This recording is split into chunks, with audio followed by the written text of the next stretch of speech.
ಕಮಲಾಸನಿಗೆ ಕೇಳಲೇಬೇಕು ಕೇಳಲೇಬೇಕು ಕೇಳಲೇಬೇಕು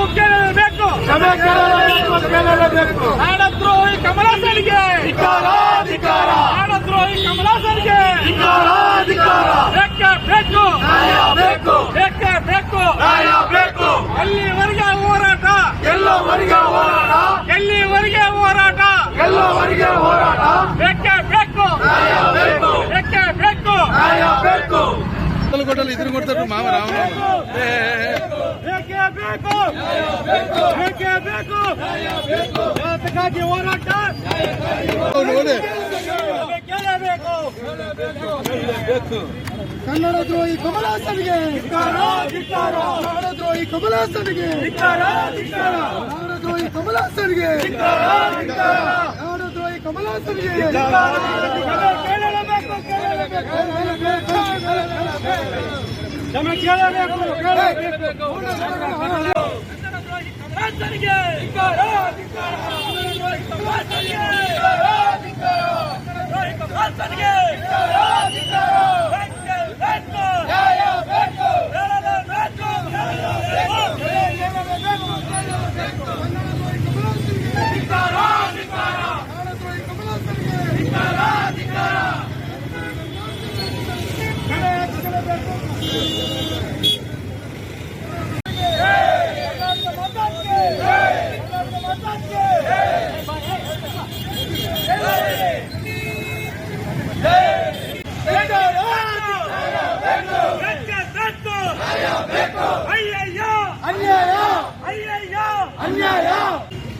ವಿಷಯ ತಮಿಳುನಾಟ ಚಿತ್ರನಟ ಕಮಲಹಾಸನ್ ವಿವಾದಾತ್ಮಕ ಹೇಳಿಕೆ ವಿರುದ್ಧ ಕರ್ನಾಟಕ ರಕ್ಷಣಾ ವೇದಿಕೆ ಜಿಲ್ಲಾಧ್ಯಕ್ಷ ಆದಂಥ ವಿ.ಎಚ್. ಚುಲುಗಪ್ಪ ಅವರು ಈ ದಿನ ಪ್ರತಿಭಟನೆ ಮಾಡ್ತಾ ಈ ಕನ್ನಡ ನಾಡು ಜನರಿಗೆ ಕ್ಷಮೆ ಕೇಳದೆ ಅವರ ಉದ್ಘಾಟನೆ ತೋರಿಸಿರ್ತಾರೆ.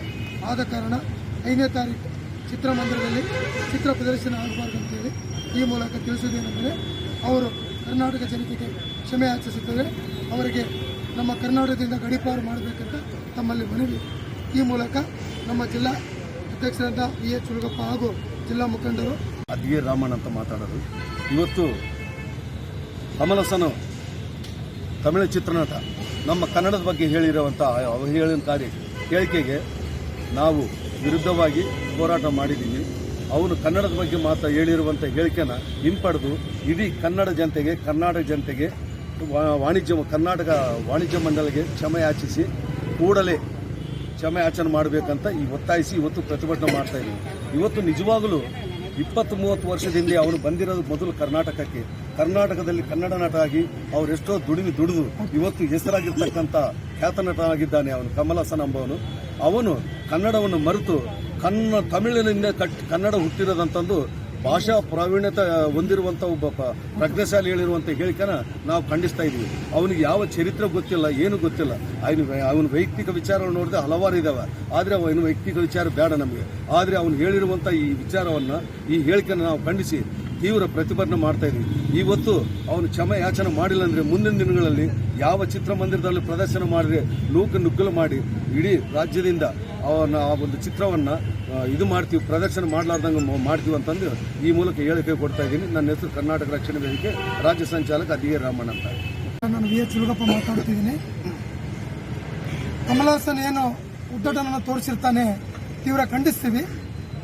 ಏನಪ್ಪ ಇವತ್ತು ಖಂಡಿಸೋ ವಿಚಾರ ಏನಪ್ಪ ಅಂದರೆ, ಹೈಕೋರ್ಟಲ್ಲಿ ಛೀಮಾರಿ ಹಾಕಿದೆ. ಅವನು ಒಂದು ನಾಡಿನ ಬಗ್ಗೆ ಮಾತಾಡಬೇಕಂದ್ರೆ ಸಂಪೂರ್ಣ ಅದ್ರ ಬಗ್ಗೆ ನಿನಗೆ ಯಾವುದೇ ರೀತಿ ಒಂದು ನಾಡಿನ ಬಗ್ಗೆ ನಿಮಗೆ ಅರಿವಿಲ್ದ್ರೆ ಈ ರೀತಿ ಮಾತಾಡ್ತೀರಿ, ಕೂಡಲೇ ಕ್ಷಮೆ ಕೇಳ್ರಿ ಅಂತೇಳಿ ಉಚ್ಚ ನ್ಯಾಯಾಲಯ ಕೇಳಿರ್ತದೆ. ಆ ಉಚ್ಚ ನ್ಯಾಯಾಲಯ ಹೇಳಿರ್ತಕ್ಕಂಥ ಮಾತನ್ನು ಕೂಡ ನಿನ್ನೆ ಕೋರ್ಟಲ್ಲಿ ಅವ್ರು ಹೇಳಿರ್ತಕ್ಕಂಥ ಮಾತನ್ನ ಇಲ್ಲಿವರೆಗೆ ಕಿವಿ ಕೊಡದೆ ಅವನು ಉದ್ಘಾಟನೆ ತೋರಿಸಿರ್ತಾನೆ. ಕೂಡಲೇ ಕ್ಷಮೆ ಯಾಚಿಸಬೇಕು, ಇಡೀ ಕನ್ನಡಿಗರಿಗೆ ಕ್ಷಮೆ ಯಾಚಿಸಬೇಕು. ವಾಣಿಜ್ಯ ಮಂಡಳಿಯಲ್ಲಿ ಬಂದು ಕರ್ನಾಟಕದಲ್ಲೇ ಬಂದು ಕ್ಷಮೆ ಯಾಚಿಸಬೇಕು. ಅವನ್ನೆಲ್ಲ ಇದ್ದು ಕ್ಷಮೆ ಯಾಚಿಸಿದ್ರೆ ಅದನ್ನು ನಾವು ಖಂಡಿಸ್ತೀವಿ. ಕರ್ನಾಟಕ ರಕ್ಷಣಾ ವೇದಿಕೆ ಪ್ರವೀಣ್ ಶೆಟ್ಟಿ ಬಣದಿಂದ ಜಿಲ್ಲಾಧ್ಯಕ್ಷ ವಿ.ಎಚ್. ಚುಲುಗಪ್ಪ. ಜಿಲ್ಲಾ ಸಂಚಾಲಕರು, ಈ ಕಮಲಹಾಸನ್ ಏನಿದಾನಲ್ಲ ಅವನಿಗೆ ಹುಚ್ಚಿಡಿದಂತಾಗಿದೆ. ಈ ಹುಚ್ಚುತನದಿಂದ ಈ ಥರ ಮಾತಾಡ್ತಿದ್ದಾನೆ. ಒಂದು ಭಾಷೆದ ಬಗ್ಗೆ ಪ್ರಜ್ಞೆ ಇದ್ರೆ ಮಾತ್ರ ಒಂದು ಕನ್ನಡ ಜನತೆ, ಕನ್ನಡ ಭಾಷೆ, ಕನ್ನಡ ನಾಡಿನ ಮೇಲೆ ಅವನು ಬಂದು ನಮ್ಮ ಕರ್ನಾಟಕದಲ್ಲೇ ಸಿನಿಮಾಗಳು ತೆಗೆದು ಎಷ್ಟೋ ಹಿಟ್ಟುಗಳು ಪಡೆದು ಅವನು ಮುಂದೆ ಬೆಳೆದು ಒಬ್ಬ ದೊಡ್ಡ ಹೀರೋ ಆಗಿರ್ಬೋದು. ಆದರೆ ನಮ್ಮ ಕನ್ನಡ ಐತಿಹಾಸಿಕ